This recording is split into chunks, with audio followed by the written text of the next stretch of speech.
2021 সালের 15 ডিসেম্বর 4 বছর মেয়াদে জাতীয় কবি কাজী নজরুল ইসলাম বিশ্ববিদ্যালয়ের উপাচার্য হিসেবে নিয়োগ পান ঢাকা বিশ্ববিদ্যালয়ের বাংলা বিভাগের অধ্যাপক ডক্টর সৌমিত্র শেখর। এরপরই বেপরোয়া হয়ে ওঠেন তিনি। নিয়োগ বাণিজ্য, ভর্তি বাণিজ্য, প্রশাসনিক পদে রদবদলে হাতিয়ে নেন কোটি কোটি টাকা। স্বৈরাচারী শেখ হাসিনার পতনের পর তার অন্যায়ের বিরুদ্ধে সোচ্চার আন্দোলন গড়ে তোলেন শিক্ষার্থীরা। ভর্তি বাণিজ্য হয়েছে, শিক্ষক নিয়োগে বাণিজ্য হয়েছে, বিভিন্ন উচ্চপদস্থ পদে নিজ সম্প্রদায়ের লোকগুলোকে তিনি প্রতিষ্ঠা করেছেন। আপনারা এটাও জানবেন তার বিশ্ববিদ্যালয়ের গাড়ি উনি ওনার ব্যক্তিগত কাজে ব্যবহার করতেন।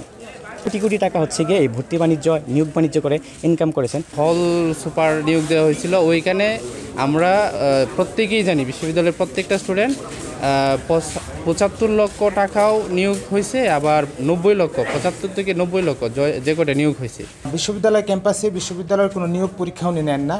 উনি ঢাকায় বিভিন্ন ক্যাম্পাস ভাড়া করে সেখানে পরীক্ষা নেন। ঢাকাস্থ লিয়াজো অফিসে বসে উনি নিয়োগ দেন।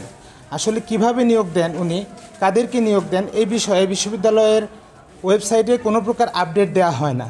তাছাড়া ভর্তি প্রক্রিয়ায় উনি বিশ্ববিদ্যালয়ে আসার পরে যে পরিমাণ ভর্তি দুর্নীতি হয়েছে, এই দুর্নীতিগুলো আসলে অবর্ণনীয়। ভিসির অনিয়ম দুর্নীতির বিরুদ্ধে আন্দোলনে নামেন শিক্ষকরাও।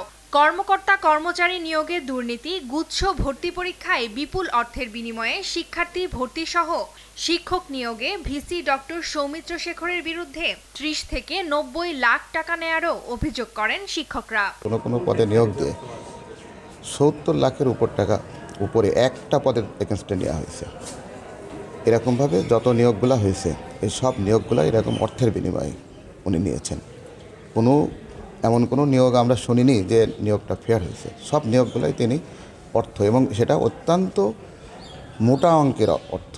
উনি গুচ্ছ ভর্তি পরীক্ষার যে পরবর্তী যে ওয়েডিং থেকে ভর্তি করা, এই বিষয়টা উনি নিজেই এককভাবে সিদ্ধান্ত পরিচালনা করেছে, এবং বিভিন্ন মিডিয়া, তৎকালীন মিডিয়া, অনেক মিডিয়া এখানে যে অনিয়ম হয়েছে, এখানে যে দুর্নীতি হয়েছে সেগুলো প্রচার করেছে, কিন্তু এর কোনোটার বিরুদ্ধেই আমরা এখনো পর্যন্ত ব্যবস্থা গ্রহণ করতে দেখি না।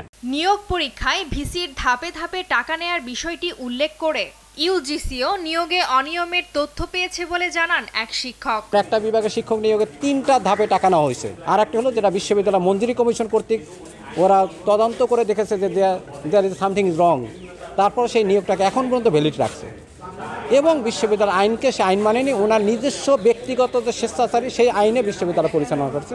ভিসি সৌমিত্র শেখর তার মেয়াদে 21 জন শিক্ষক এবং 30 থেকে 40 জন কর্মকর্তা কর্মচারী নিয়োগ দিয়েছেন। নিউজ ডেস্ক, দেশ টিভি।